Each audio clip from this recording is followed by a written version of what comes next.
کا معیار کیا ہے؟ اب یہ لفظ ہمارے ہاں عام استعمال ہوتا ہے، فلاں شخص بڑا متقی ہے، بڑا پرہیزگار ہے۔ تقویٰ کا کوئی نہ کوئی تصور ہر شخص اپنے ذہن میں رکھتا ہے۔ عام طور پر صورت یہ ہے کہ ایک تو تقویٰ کو عبادات سے متعلق مانا جاتا ہے، نماز کتنی پابندی سے پڑھتا ہے، کیسے خشوع و خضوع سے پڑھتا ہے، اور روزہ جو ہے وہ کس طرح اہتمام سے رکھتا ہے، اللہ کی راہ میں کتنا کچھ خرچ کرتا ہے زکوٰۃ کے علاوہ، حج کتنے کرتا ہے، عمرے کتنے کرتا ہے۔ اب یہ تمام چیزیں گویا کہ ہمارے ہاں تقویٰ کا ایک پیمانہ ہے، یا پھر کچھ ظواہر ہے، لباس ہے، وضاقتہ ہے، لباس جو ہے وہ شریعت کے اصولوں کے مطابق ہو، زیادہ سے زیادہ اتباع رسول کا اس سے اظہار ہو سکے، وضاقتہ اپنی جو ہے شکل و صورت کی زیادہ سے زیادہ رسول کی سنت اور اتباع کے مطابق ہو، وغیرہ وغیرہ۔ یہ ساری چیزیں تو وہ ہیں جو ہمارے ذہنوں میں موجود ہیں، لیکن یہاں سورہ بقرہ کے 23ویں رکوع کے آخر میں وہ آیت آئی ہے وَلَا تَأْكُلُوا أَمْوَالَكُمْ بَيْنَكُمْ بِالْبَاطِلِ، اور دیکھو تم ایک دوسرے کے مال آپس میں باطل طریقے سے مت کھاؤ۔ کیا مراد ہے؟ دنیا میں ظاہر بات ہے ہم زندگی گزارتے ہیں، لین دین تو ہوتا ہے نا، آپ گئے، آپ نے کچھ پیسے دیے، کچھ چیز خریدی، اب بیچنے والے نے اگر دھوکہ دیا ہے تو جو پیسے آپ نے اسے دیے وہ اس کے لیے حرام ہو گئے۔ اگر اس نے اپنی اس شے کا نقص چھپایا ہے تو اس نے اپنے اوپر اس آمدنی کو حرام کر لیا۔ جیسے کہ حدیث میں آتا ہے کہ ایک منڈی کے اندر گندم کا ڈھیر لگا ہوا ہے، اب کچھ گندم تھی کہ جو سیلی ہو گئی تھی، گیلی تھی، اسے تو اس دکاندار نے نیچے کر دیا، اوپر خشک گندم، تاکہ آ کے آدمی دیکھے تو خشک گندم نظر آئے۔ فرمایا گیا کہ اس نے دھوکہ دیا ہے اور اس کی وجہ سے اس کی ساری کمائی حرام ہو گئی۔ تو معاملات کا جو سلسلہ ہے اصل میں تقویٰ کا لٹمس ٹیسٹ وہ ہے، ورنہ داڑھیوں کا طول ہو، لمبی داڑھی کتنی لمبی ہے، پانچا کتنا اونچا ہے، نصف ساق تک پہنچا ہوا، آدھی پنڈلی تک پہنچ گیا، اونچا ہوتا ہوتا، یہ تقویٰ کے معیار نہیں ہے۔ اس سے تو لوگ تو دھوکہ کھا سکتے ہیں، لوگ جو ہیں فریب میں آ سکتے ہیں، لوگ غلط تصور قائم کر سکتے ہیں۔ اللہ تعالیٰ کے ہاں ظاہر بات ہے کہ اللہ کو ہم دھوکہ نہیں دے سکتے۔ تو تقویٰ کا اصل معیار ہے عقل حلال۔ اگر رزق حلال نہیں ہے تو کوئی تقویٰ نہیں، نمازوں کے ڈھیر ہوں، نوافل کے انبار ہوں، کوئی تقویٰ نہیں۔ اگر جو کچھ کھا رہے ہو وہ حلال نہیں، اصلاً حلال ہو اور حلال طریقے سے حاصل کیا گیا۔ اب ایک شخص تو سور کھا رہا، سور کا گوشت کھا رہا ہے، آپ سب کہیں گے چھی چھی چھی چھی چھی، حرام کھا رہا ہے، حرام کھا رہا ہے۔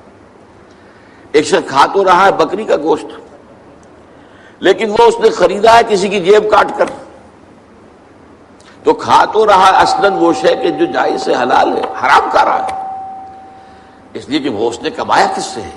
اس کمائی سے کمایا ہے جو اس نے چوری کر کے کسی کی جیب کاٹ کر کے حاصل کی۔ تو اس طریقے سے حرام کا سلسلہ بڑھتا چلا جاتا ہے۔ ایک شخص دے رہا ہے پہرا، لیکن کہاں دے رہا ہے؟ ڈاکوؤں کے ڈیرے پر، تو ظاہر بات ہے کہ وہ جو کمائی کر رہا ہے حرام کر رہا ہے۔ ایک شخص پہرے دار بنا کھڑا ہے، گارڈ ہے بینک کے دروازے پر، تو حرام ہے، کام غلط کر رہا ہے۔ اس اعتبار سے ویسے اس مسئلے کو اگر آپ بڑھاتے چلے جائیں گے تو آخری بات جو میں کہا کرتا ہوں ذرا کان کھول کر سن لیجئے، ایک ایسے ماحول میں جس میں دین حق غالب نہ ہو بلکہ باطل کا نظام ہو، سانس لینا بھی حرام ہے،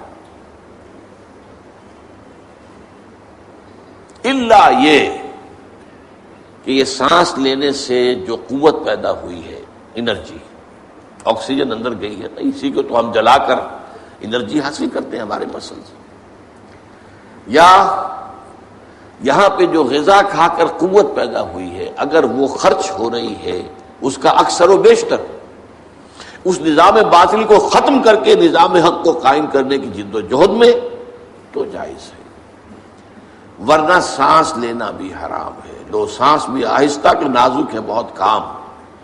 آفاق کی اس کارگاہ شیشہ گری کا. بہرحال ذرا میں واپس آتا ہوں کہ ایک صریح حرام شے، صریح طور پر جو حرام شے ہے وہ آپ کو معلوم ہے کہ بیع و شرع میں دھوکہ دینا، فریب کرنا، اپنے مال کے نقص کو چھپانا اور اس کی بنا پر جو ہے غلط آمدنی حاصل کرنا.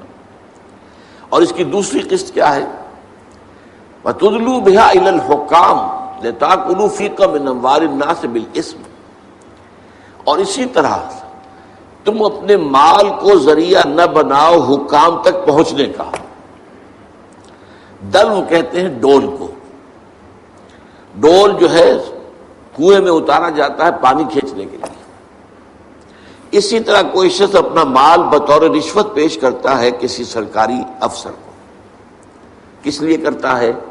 تاکہ اس کے ذریعے سے کسی اور کا مال ہڑپ کر سکے، کسی اور کا حق غصب کر سکے، جس کو ہم رشوت کہتے ہیں. تو جب رشوت کے لیے اس نے ذریعہ بنایا ہے اپنے مال کو. تدلو بہا الی الحکام، جیسے پانی تک پہنچنے کے لیے ڈول کو تم نے ذریعہ بنایا، اسی طریقے سے کچھ لوگوں کی حق تلفی کرنے کے لیے، کچھ لوگوں کا مال غلط طریقے پر ہڑپ کرنے کے لیے تم نے اپنے مال کو ڈول بنایا حکام تک پہنچنے کا، تاکہ ان کے ذریعے سے ان کے ہاتھ میں جو اختیارات ہیں، ان کے پاس جو اتھارٹی ہے، ان کے پاس جو پاورز ہیں، ان کو وہ اپنے حق میں استعمال کرا سکو. اسی کا نام ہے رشوت. اور ایک حدیث نبوی میں صاف طور پر آیا ہے الراشی والمرتشی کلاہما فی النار. رشوت دینے والا اور رشوت کھانے والا دونوں جہنمی ہیں. آپ غور کریں گے کہ یہ راشی کا لفظ ہم بولتے ہیں رشوت خور کو، جو رشوت لیتا ہے. عربی میں اور قرآن مجید کی اصطلاح میں راشی وہ ہے جو رشوت دیتا ہے، رشوت کھلاتا ہے. اور یہ بات ذرا اگر آپ گہرائی میں تجزیہ کریں گے تو معلوم ہوگا کہ رشوت کی اصل بنیاد رشوت دینا ہے. لوگ جو ہے وہ غلط کام کرانے کے لیے مٹھیاں گرم کرتے ہیں. اب جب وہ مٹھی گرم ہونے کی عادت ہو گئی تو جب تک گرم نہ ہوگی کام نہیں ہوگا. لیکن انالیسس جب ہوگا تو وہ یہ ہے کہ اصل میں کیوں ہوتا ہے کہ در حقیقت عام لوگ جو ہیں وہ حکام کو رشوت خوری کی عادت ڈالتے ہیں اپنے غلط کام کرانے کے لیے، کسی کی حق تلفی کے لیے، کسی کا حق مارنے کے لیے، کسی کا حق جو ہے ہڑپ کرنے کے لیے.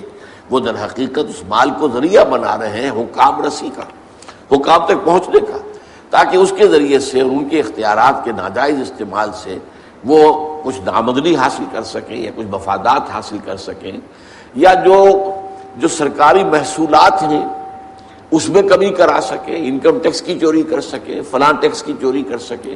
اور اس کے لیے رشوت دینا جو ہے در حقیقت، اور عام طور پر دیکھا گیا ہوگا، آپ نے کبھی تجربہ ہوگا کہ جب نوجوان افسر عام طور پر جا کر کسی جگہ چارج لیتے ہیں نئے تو ان میں کچھ اصول ہوتے ہیں، کچھ پڑھ کے آئے ہوتے ہیں تازہ، دیانتداری بھی کوئی شے ہے اور قوم کے ساتھ خلوص اور اخلاص بھی کوئی شے ہے. لیکن یہ کہ پھر وہاں اس مشین میں پڑھ کر، اس نظام میں پڑھ کر، ایک طرف تو جو خوراک قسم کے بیٹھے ہوتے ہیں وہاں پرانے اہلکار وہ پٹی پڑھاتے ہیں. میاں کہاں تم کس غلط فہمی میں مبتلا ہو گئے ہو؟ یہاں تو ترقی کے راستے جو ہیں یہ بند ہو جائیں گے تم پر، تم آگے بڑھ نہیں سکو گے. تمہیں اپنے سے اوپر والے حکام کو جو ہے وہ جب تک راضی نہیں رکھو گے تو کیسے تمہاری جو ہے ترقیاں ہوں گی. اور دوسرا یہ کہ وہاں کے لوگ جو غلط کار ہیں، حرام خور ہیں، وہ خود آ کر انہیں ایسے طریقے استعمال کرتے ہیں کہ جس سے ان کو جو ہے چسکا پڑ جاتا ہے. تو بات اصل میں کہنے کی یہ تھی کہ سورہ بقرہ کے 23ویں رکوع میں صوم، اس کا مقصد تقوی. لیکن تقوی کا معیار کیا ہے اس کو آخری آیت میں بیان کر دیا گیا. اگرچہ بظاہر اس آیت کا کوئی تعلق صوم یا رمضان سے نہیں ہے. وَلَا تَأْكُلُوا أَمْوَالَكُمْ بَيْنَكُمْ بِالْبَاطِلِ وَتُدْلُوا بِهَا إِلَى الْحُكَّامِ لِتَأْكُلُوا فَرِيقًا مِّنْ أَمْوَالِ النَّاسِ بِالْإِثْمِ وَأَنْتُمْ تَعْلَمُونَ. اگر تم جان بوجھ کر یہ کرو گے تو ظاہر بات ہے کہ اللہ کے عذاب کے مستحق ہو جاؤ گے. ہاں کبھی غلط فہمی ہو سکتی ہے، جیسے میں نے کہا کوئی شخص غلط فہمی میں سور کا گوشت کھا رہا ہے، اس کو پتہ نہیں کہ یہ سور کا گوشت ہے، بلکہ اس سے تو کسی نے یہ دھوکہ دیا کہ نہیں بکری کا گوشت ہے اور وہ کھا رہا ہے. یا وہ مجرم تو نہیں ہوگا، وہ اصل میں سور نہیں کھا رہا ہے. تو غلط فہمی میں اور لا علمی میں اگر کوئی حرکت ہو جائے تو وہ بالکل اللہ تعالیٰ کے ہاں جو ہے کنڈون ہو جائے گی، معاف ہو جائے گی. لیکن انتم تعلمون، جانتے بوجھتے اگر یہ کام کرو گے تو پھر ظاہر بات ہے کہ پھر اللہ تعالیٰ کی طرف سے یوں جان لو کہ تقویٰ کی نفی ہو گئی.